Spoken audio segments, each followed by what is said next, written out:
Hello viewers, আশা করি সবাই ভালো আছেন। আজকে আমরা যে কবিতাটি আলোচনা করতে যাচ্ছি, ও ক্যাপ্টেইন মাই ক্যাপ্টেইন, লিখেছেন ওয়াল্ট হুইটম্যান। খুবই সহজ একটি কবিতা। আমরা লাইন বাই লাইন বোঝার চেষ্টা করব, আশা করি আপনারা সহজেই ধরতে পারবেন। সো কোনো কবিতা শুরু করার পূর্বে আসলে কবি কোন প্রেক্ষাপটে লিখেছেন, কোন বিষয়কে কেন্দ্র করে লিখেছেন সেটা আমাদের জানা অনেক জরুরি। সো এখানে ওয়াল্ট হুইটম্যান এই কবিতাটিতে মূলত আব্রাহাম লিঙ্কনের মৃত্যু সম্বন্ধে লিখেছেন এবং আব্রাহাম লিঙ্কনের মৃত্যুতে তিনি যে খুবই শোকাহত হয়েছিলেন তা এই কবিতার মাধ্যমে ফুটিয়ে তুলেছেন। তো আপনারা সবাই জানেন আমেরিকায় সিভিল ওয়ার হয় 1861 থেকে 1865 সাল, যার মূল বিষয়বস্তু ছিল আপনার সমাজ থেকে রেসিজম এবং স্লেভারি বিষয়টাকে দূর করা, যার নেতৃত্ব দিয়েছিলেন আব্রাহাম লিঙ্কন। যদিও এটা সাকসেস হয়, কিন্তু আব্রাহাম লিঙ্কন কিন্তু গুপ্ত হত্যার শিকার হন। তাকে হত্যা করেছিল জন উইলকেস বুথ, যিনি একজন অ্যাক্টর ছিলেন। সো এই কবিতাটিতে 3টে স্ট্যাঞ্জা রয়েছে, আমরা লাইন বাই লাইন বোঝার চেষ্টা করব। সো চলেন শুরু করা যাক। প্রথম যে স্ট্যাঞ্জাটি রয়েছে, O captain my captain, our fearful trip is done, the ship has weathered every rack, the prize we sought is won. তো এখানে O captain my captain, captain দ্বারা কবি এখানে আব্রাহাম লিঙ্কনকে বোঝাচ্ছেন যে ক্যাপ্টেন, আমাদের ফেয়ারফুল যে ট্রিপ, ফেয়ারফুল বলতে ভয়ানক, ট্রিপ বলতে জার্নি, আমাদের যে ভয়ানক যে জার্নি ছিল সেটা ইতিমধ্যে শেষ হয়েছে, সাকসেসফুলি শেষ হয়েছে। The ship has weathered very rack, the prize we sought is won. এবং আমরা যে প্রাইজটা খুঁজতেছিলাম বা যেটা আমরা সার্চ করতেছিলাম, এখানে শর্ট বলতে সার্চ মানে খোঁজা, আমরা যেটা খুঁজতেছিলাম সেটা আমরা ইতিমধ্যে জিতে গিয়েছি। কিন্তু আমাদের যে শিপের বর্তমান অবস্থা খুব ভালো না। এখানে শিপ বলতে কি বোঝাচ্ছে? শিপ বলতে আমেরিকাকে বোঝাচ্ছে। তার মানে এখানে মূলত বোঝাতে যাচ্ছেন কবি যে আমাদের যে একটা জার্নি ছিল বা যে যাত্রা ছিল সেটা ইতিমধ্যে শেষ হয়েছে এবং আমরা যে এই প্রাইজটা খুঁজতেছিলাম সেটাও ইতিমধ্যে আমরা পেয়ে গিয়েছি, কিন্তু বর্তমানে আমাদের যে শিপের অবস্থা এটা খুব ভালো না, মানে আমেরিকার অবস্থা খুব ভালো না। The port is near, the bells I hear, the people all exulting. বলতেছে the port is here, port is near, যে আমাদের যে যাত্রা ছিল, যাত্রা যেহেতু শেষ হয়ে গিয়েছে, আমাদের পোর্টটা খুবই নিয়ার, মানে সমুদ্র উপকূল বলতে পারেন, সেটা খুব নিয়ার। এবং দ্য বেলস আই হিয়ার, এবং আমরা যে বেলস বা আনন্দ সূচক যে ধ্বনি বা বেল, সেটা আমি শুনতে পাচ্ছি। অ্যান্ড অল পিপুল আর এক্সাল্টিং, সবাই খুব আনন্দ উল্লাস করতেছে। কারণটা হচ্ছে কি, যেহেতু তাদের একটা সাকসেসফুল জার্নি শেষ হয়েছে, তো সবাই তো আনন্দসূচক মানে ধ্বনি করবেই, তাই না? এবং আনন্দসূচক বাজনা বাজাবেই, এটাই বোঝাচ্ছে। সো এই 3টা লাইন মোটামুটি পজিটিভ ছিল, বাট এর পরের লাইনটা একটু নেগেটিভে যায়, মানে একটু দুঃখ ভারাক্রান্ত বিষয় এখন থেকে শুরু হবে। While follow eyes the steady খেল, the vessels grim and daring। বলতেছে এর মধ্যে কবি মানে কবির চোখ কোথায় গিয়েছে? ফলো দ্য আইস স্টেডি খেল, মানে ওই যে জাহাজের যে পাটাতন, সেখানে কবির চোখ চলে যায় এবং সেখানে তিনি ভ্যাসেলস বলতে হচ্ছে নৌযান বা বলতে পারেন জাহাজকে বোঝাচ্ছে। তো ভ্যাসেলে তিনি একটা ভয়ানক দৃশ্য দেখতে পান, গ্রিম অ্যান্ড ডিয়ারিং। গ্রিম বলতে হচ্ছে ভয়ানক, আর ডিয়ারিং বলতে পারেন বেপরোয়া। তো মানে এই শিপে তিনি একটা বেপরোয়া একটা পরিবেশ বা একটা সিচুয়েশন তার চোখে ধরা পড়ে ডেকের উপরে বা পাটাতনে। সেখানে অনেক জায়গায় গ্রিম অ্যান্ড ডিয়ারিং বলতে ঘোস্ট শিপের সাথেও কম্পেয়ার করা হয়, যার একটা অর্থ হচ্ছে আসলে ঘোস্ট শিপ বলতে কি বোঝায়, যে something is going to B bad or negative কিছু, মানে কোনো কিছু মানে খারাপ কিছু ঘটতে যাচ্ছে এমন একটা সংকেত আর কি। ঠিক আছে?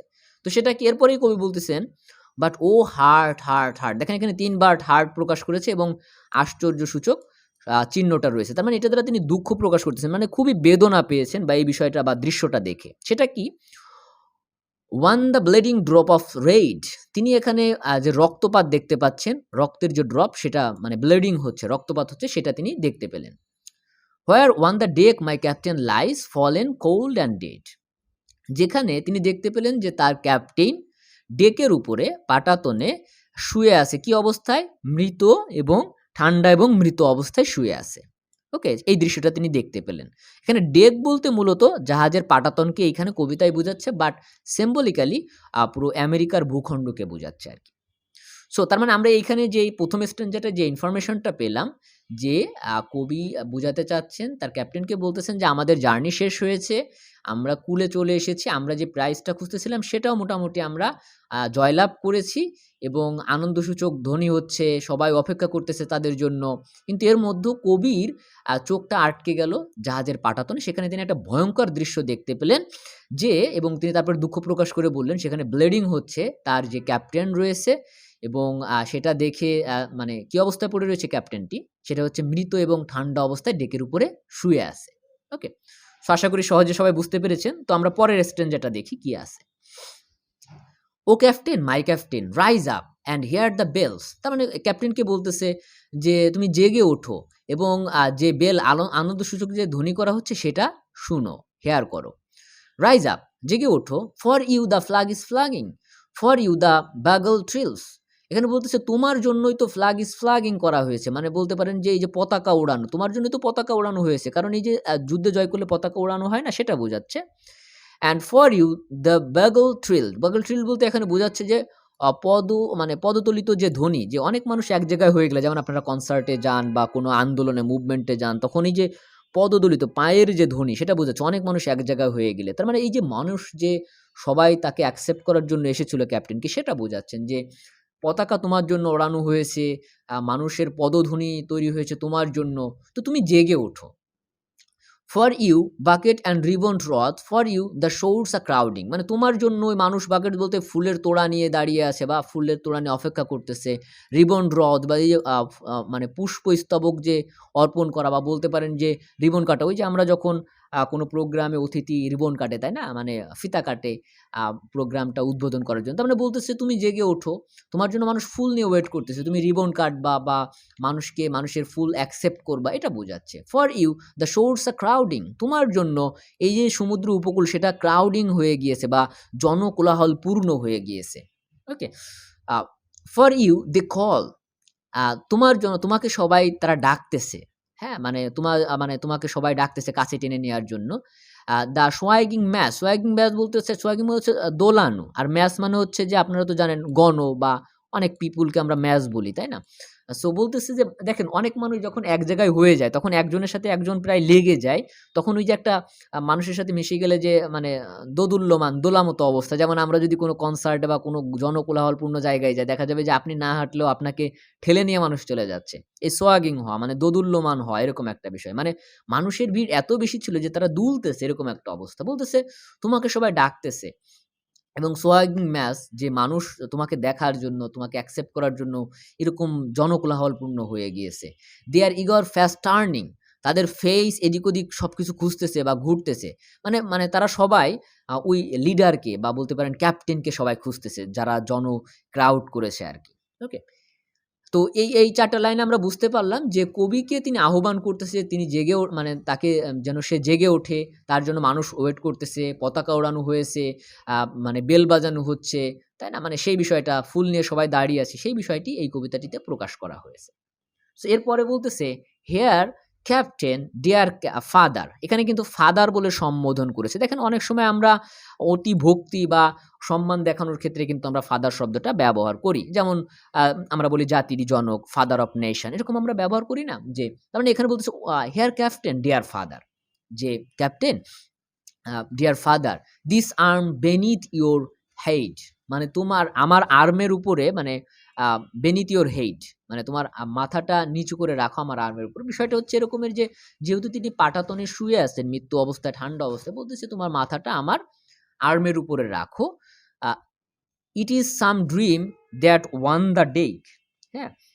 মানে you are fallen cold and dead, মানে বলতেছে এইটা একটা স্বপ্ন যেটা ডেকের উপরে পড়ে আছে। You are fallen cold and dead, আসলে স্বপ্ন বলতে এখানে কি বোঝাচ্ছেন? এই যে কবি, যে তার যে প্রিয় যে ক্যাপ্টেন, সে কিন্তু ডেকের উপরে পড়ে রয়েছে, যেটা তার যেটা স্বপ্ন বলতে এই যে তার মাধ্যমে কিন্তু স্বপ্নটা পূরণ হয়েছে। তো সেটাই বোঝাচ্ছেন যে সেই স্বপ্নটা ডেকের উপরে পড়ে আছে কি অবস্থায়? মৃত্যু এবং মানে কোল্ড, শান্ত এবং মৃত্যু অবস্থায় পড়ে আছে। সো আশা করি আপনারা ২য় স্ট্যাঞ্জাটা বুঝতে পেরেছেন। এখন আমরা ৩য় স্ট্যাঞ্জাটা দেখি। যে my captain does not answer, আমার ক্যাপ্টেন কোনো কিছুই আনসার করতেছে না। হিজ লিভস আর পেল অ্যান্ড স্টিল, তার যে লিভস বা ঠোঁট রয়েছে সেটা পেল, ধূসর বর্ণ হয়ে গিয়েছে এবং স্টিল বা স্থির হয়ে গিয়েছে। যেহেতু মৃত্যুবরণ করেছে, তার মানে বুঝতে পারতেছেন মানে স্থির হয়ে যাবে এবং পেল বিবর্ণ হয়ে যাবে, এটা স্বাভাবিক। My father does not feel my arm and he has no pulse nor will, মানে বলতেছে আমার যে ফাদার বলতে ক্যাপ্টেনকে বোঝাচ্ছে, সে আসলে আমার আর্মের উপরে যে তার মাথাটা রেখেছি সে আসলে ফিল করতে পারতেছে না। হি হ্যাজ নো পালস নর উইল, এবং সে কোনো পালস, মানে তার কোনো পালসও বোঝা যাচ্ছে না, কারণ মৃত্যুবরণ করেছে, স্বাভাবিক, বুঝতেই পারতেছেন কোনো পালস বোঝা যাচ্ছে না। নর উইল, এটা বোঝাও যাবে না, কারণ সে যেহেতু মৃত্যুবরণ করেছে, সামনে যে বোঝার কোনো ওয়ে আছে তাও না কিন্তু। তারপরে কি বলতেছে, the ship is anchored safe and sound. এখানে শিপ বলতে আপনারা তো এই যে জাহাজকে বোঝাচ্ছে। অ্যাঙ্কর্ড, অ্যাঙ্কর্ড মানে হচ্ছে ওই যে নোঙর ফেলা। সেফ অ্যান্ড সাউন্ড মানে এই যে জার্নিটা ছিল শিপটা, তারা সেফ অ্যান্ড সাউন্ড, তারা নোঙর ফেলেছে সমুদ্র উপকূলে। ইটস ভয়েস ক্লোজড অ্যান্ড ডান। এই যে যাত্রাটা ছিল, ভয়েসটা ছিল, যাত্রাটা ছিল, সেটা ক্লোজ হয়েছে এবং ভালোভাবেই শেষ হয়েছে। From fearful trip the Victor ships comes with the object one. এই যে ভয়ঙ্কর যে ট্রিপ ছিল, এটা যে মানে এই যে জয়যুক্ত হলো যে শিপটা, যে শিপের মাধ্যমে তারা কি নিয়ে ফিরেছে, যে মানে মানে জিতার পরে, যুদ্ধে জেতার পরে যে উপহার সামগ্রী বা যেইগুলো নিয়ে, সব কিছু নিয়েই তারা ফিরেছে। মানে সবই ঠিক ছিল। যুদ্ধের যে অন্যান্য যে অবজেক্ট বা উপকরণ জেতার ফলে নিয়ে আসে, সেগুলোও তারা নিয়ে এসেছিল। Exult O shores and rings and bells বলতেছে, এছাড়া মানুষ যুদ্ধে থেকে ফেরার পরে সবাই এক্সাল্ট করতেছে, আনন্দ উল্লাস করতেছে। এরপরে ও শুটস, সোর্স বলতে এখানে ওই যে সমুদ্র উপকূল বলতে পারেন, বা আমেরিকার যে মানুষজন এখানে সেখানে এসে কি করতেছে, আনন্দ করতেছে এবং আনন্দসূচক রিং বাজতেছে, ঘন্টা বাজতেছে, বেল বাজতেছে, সবই ঠিক আছে, সব কিছুই পজিটিভ, যেহেতু যুদ্ধে জয়লাভ করেছে এগুলো তো হবেই। বাট আই, কিন্তু আমি, সবাই যে এই যে আনন্দ উচ্ছ্বাস করতেছে কিন্তু আমি করতে পারতেছি না। বাট আই হুইথ মর্নফুল ট্রিট, এবং আমি আসলে একটা মানে আমার যে পদধ্বনি সেটা কিসে পরিপূর্ণ হয়ে গিয়েছে, মর্নফুল, বা বলতে পারেন মানে ভারাক্রান্ত বা মর্মাহত হয়েছে। কেন হয়েছে? Walk the deck my captain lies, এবং আমি হাঁটতেছি, ওয়াক হাঁটতেছি কিসের উপর দিয়ে? ডেকের উপর দিয়ে, যেখানে আমার ক্যাপ্টেন পড়ে আছে। কি অবস্থায়? ফলেন কোল্ড অ্যান্ড ডেথ, মানে আপনার ঠান্ডা এবং মৃত অবস্থায়। তার মানে এখানে বোঝাচ্ছেন কবি মূলত, প্রথমের আমরা যে লাইনগুলো দেখতে পাই এখানে, যে এই যে জার্নিটা ছিল সেটা আসলে মূলত সেভেন সাউন্ড শেষ হয়েছে। সবাই আনন্দ উল্লাস করতেছে, আনন্দসূচক ধ্বনি হচ্ছে, সবই ঠিক আছে। কিন্তু আমি আনন্দ করতে পারতেছি না। কারণ আমি ডেকে শুয়ে আছে ক্যাপ্টেন, মানে শীতল বা ঠান্ডা এবং মৃত অবস্থায়। সো এটা একটি শোক কবিতা, আব্রাহাম লিঙ্কনের মৃত্যুকে কেন্দ্র করে ওয়াল্ট হুইটম্যান লিখেছেন। সো আশা করি সবাই বুঝতে পেরেছেন। তো এই ভিডিওর পরে আমরা আরেকটা এই কবিতাকে কেন্দ্র করে শর্ট একটা সামারি আরেকটা ভিডিও করব। সো দেখে নিতে পারেন ইনশাল্লাহ। সো আশা করি সবাই বুঝতে পেরেছেন। ধন্যবাদ সবাইকে ভিডিওটি দেখার জন্য। পরবর্তী ভিডিও দেখার আমন্ত্রণ রইল। আল্লাহ হাফেজ।